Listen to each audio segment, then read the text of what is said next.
One day Ollie was walking down the street and he saw something strange.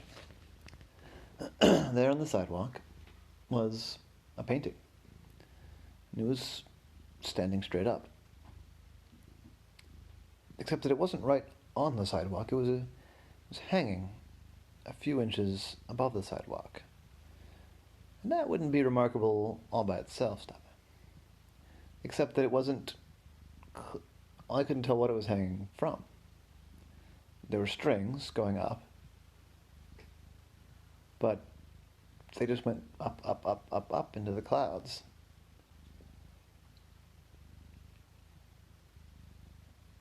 I sat there and he stared at it for a while. It was pretty weird looking. What Like when did you looked the at it, painting itself look like? I was not quiet.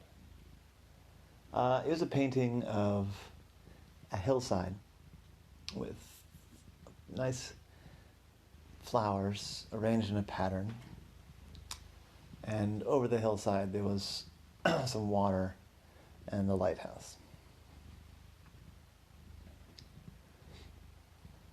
Because, yeah, I mean, at first it didn't look like much, it looked like a painting, and then it looked a little bit weird. And then we looked really closely and saw the strings. It was very weird. How were the strings standing straight up? Were the strings supporting it, or the strings something themselves? Was any of it real? It didn't make any sense. But when Ollie stared and he looked, and he poked at the strings a little bit, and they wobbled a little bit, but they were quite stiff. And they went straight up, and Ollie could not contain his curiosity. So he reached up and he gave the string a little tug. It seemed strong. He tugged a little harder. It seemed strong. He tugged hard enough to lift himself up. Hell, it didn't even feel like it was, bending or swaying at all. So, I lifted himself up onto the strings. I thought, well, this is pretty weird. This is pretty weird. And he realized that the answers to what this painting was about might be up. It wasn't a fully thought out plan. If Ollie had been thinking about it a little bit harder, he wouldn't have done it at all.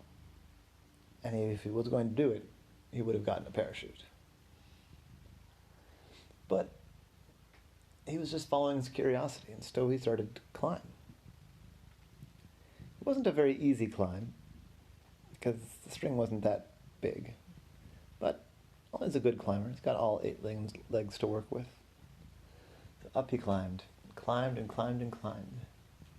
Once he got probably, 100 feet off the ground, he realized that he was doing something a little dangerous. But at this point, he figured he didn't want to turn around now.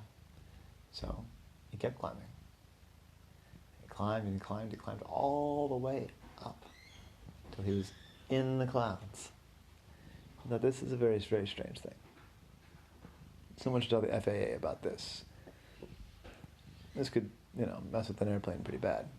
He kept climbing, climbing, climbing, climbing, climbing, climbing, climbing, until he got up above the clouds. And there, to his surprise, at the top of the clouds was a flat area. And he could climb up on it and stand on it. And what's more than that, there was a big house. A very, very big house. And the strings holding the painting led to this pile of of boxes and carpets and bins and bags. It looked like somebody was moving out. So Ollie went over there. And he looked. And yeah, it was like somebody's stuff moving out of the house, Ollie guessed. Well, this is all very strange, mind you. He was up in the clouds. There was a house in the clouds. And somebody was moving out of the house in the clouds. At this point, Ollie had to keep exploring. So he wandered up to the house. And he kind of timidly knocked on the door. It was a big house. A big door. A big house with big windows. And after a few minutes, the door swung inward. And there, Ollie was looking at a very big person. The person that opened the door was about twice the size of a normal person. A giant. He said, "Oh, hello. We don't get a lot of visitors here. And you're an octopus. You are very far away from where octopuses normally live." I said, yes, you're right. Very few octopuses in the clouds, but then again, not a lot of houses in the clouds either. And the guy laughed. He said, yeah, that's, yeah, well, it's a fair point. I guess you don't know that a lot of giants live in clouds. That's why something we figured out how to do a long time ago. Keeps us away from the prying eyes of the normal-sized people and, normally away from the prying eyes of octopuses as well. Stop editing. Don't say yes. Stop doing it. Yes, there's a bunch of us up here living in various clouds, on various clouds. A whole community. You wouldn't think so, but there is. I said, so the old stories about Jack and the Beanstalk, those accounts are somewhat fictionalized. We're not as big as Giant in the story is supposed to be. And I can't speak for everybody, but I have never ground an Englishman's bones to make my bread. But the part about living in the clouds and being giants, that's true. I said, how bizarre. I mean, sorry, that's rude. It's just strange to me.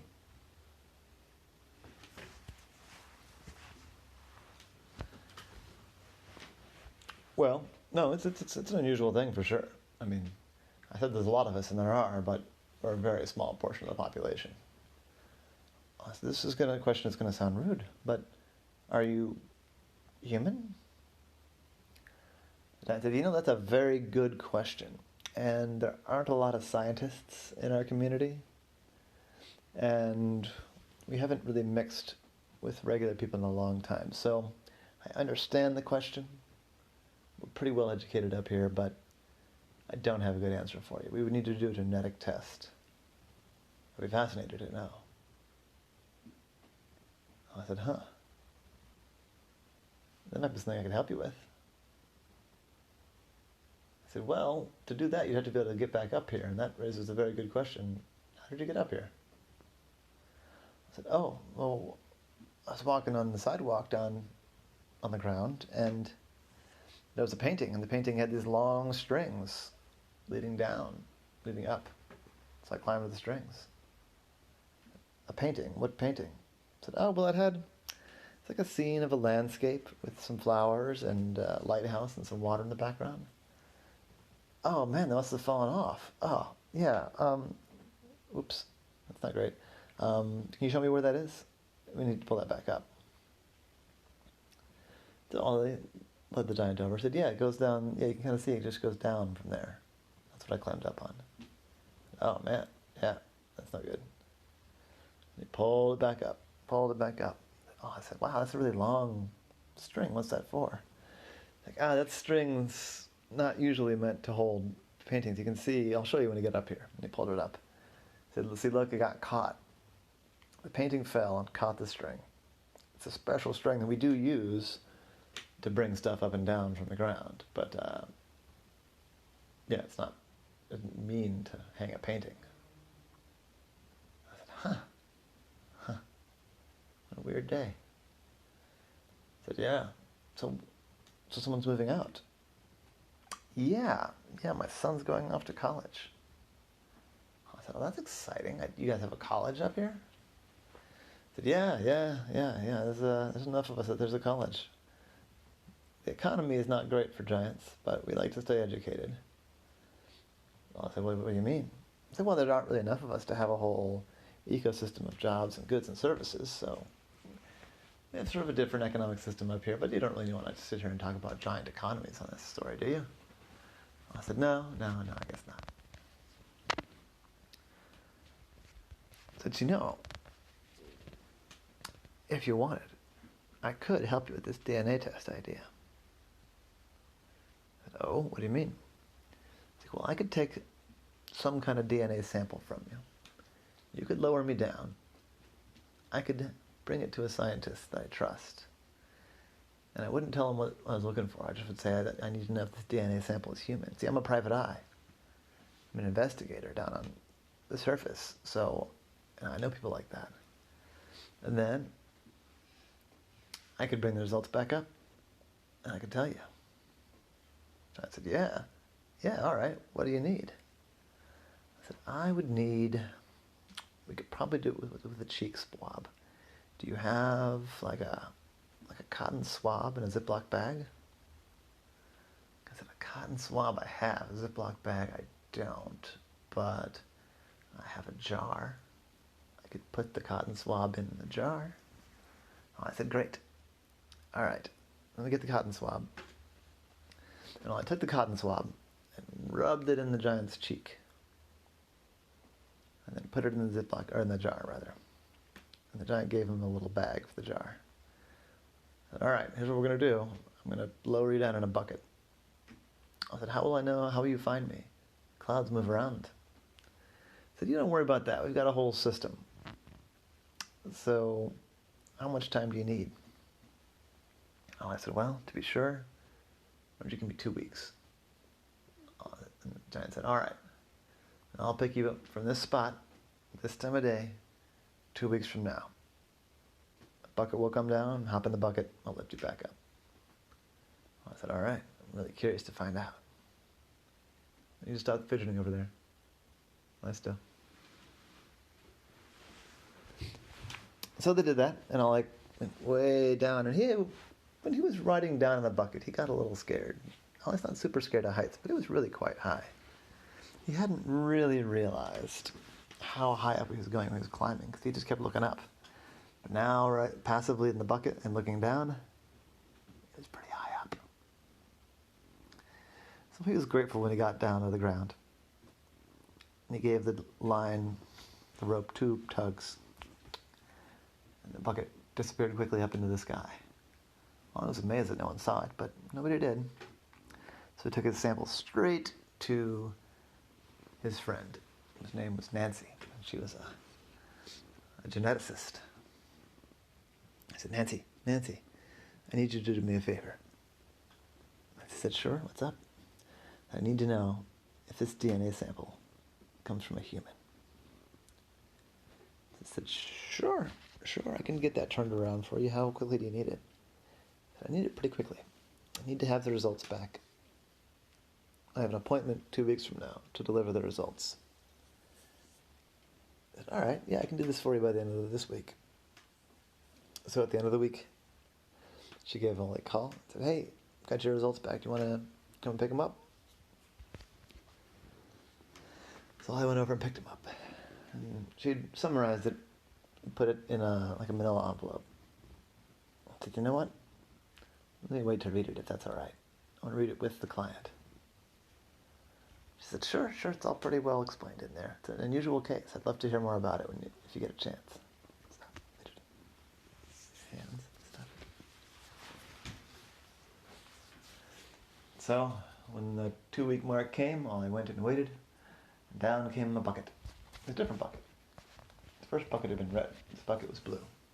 But nonetheless, I climbed in, and up he went. This time, he's getting more freaked out about the heights of it. So he just hid all the way down on the bucket and tried not to look, tried not to think about it.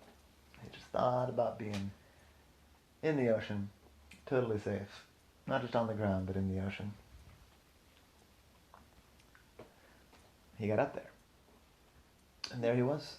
You spat on me. I'm sorry. There he was at the same house again, just a different bucket. And it was the same giant, but now the giant's family was there. There was a woman giant and 2 kid giants. And the boxes and stuff were all gone. And I said, so, I guess his junior's off to college? I said, yep. He left the day after you were here last. So what's the results?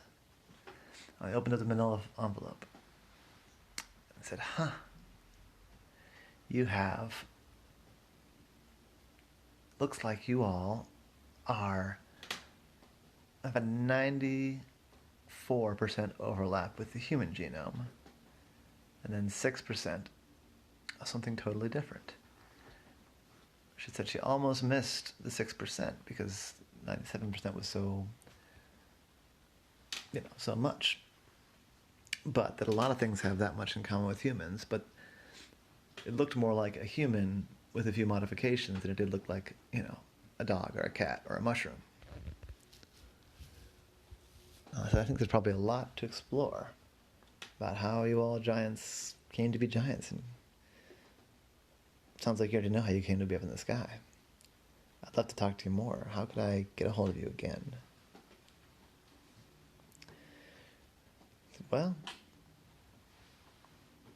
tell you what, Ollie, you've been very kind to us and you found your way up on your own. I'm going to let you in on this secret. And he gave Ollie a special whistle. He said, it's a very loud whistle. And if you blow it, we'll hear it. Somebody will let a bucket down for you. There's more of us up here than you can possibly imagine. Well, they had lunch and coffee. It was the biggest coffee cup Ollie had ever drunk out of. It was like half the size of Ollie, and it was the smallest teacup that they had. Then I said, well, I guess I better be going, but it's been pretty crazy to meet you. None of my friends will believe me. I don't think I'll tell any of them. I said, oh, yeah, actually, I'd appreciate it if you didn't. We're up here to keep ourselves a secret. I said, what about my scientist friend? She was deadly curious. I said, well, I'll tell you what. Is she a published author? I said, yeah. Well, if you can print it, stop. Send up some of her publications and we'll think about it. Maybe we'll let her in her secret too. So then Ollie rode down in the bucket, and this time again he just hid as low down in the bucket as he could get because the heights were really freaking him out. He thought it was really interesting that he now had giants living in the clouds as friends. The big downside of this friendship was this bucket ride. It was a scary bucket ride. But Ollie got to the ground, actually about a mile away from where he started, so I guess the clouds were moving. He gave 2 tugs, the bucket quickly disappeared. And Ollie got himself a cup of coffee to sit down and think and absorb all the things that he just learned. And he thought, a lot of times I learn new things. I can really see how they might fit into a mystery. I have no idea what I'm going to do with the information that giants living in the clouds are real. But maybe one day, a mystery will come to this very thing. That was the story of Ollie and the mysterious hanging painting.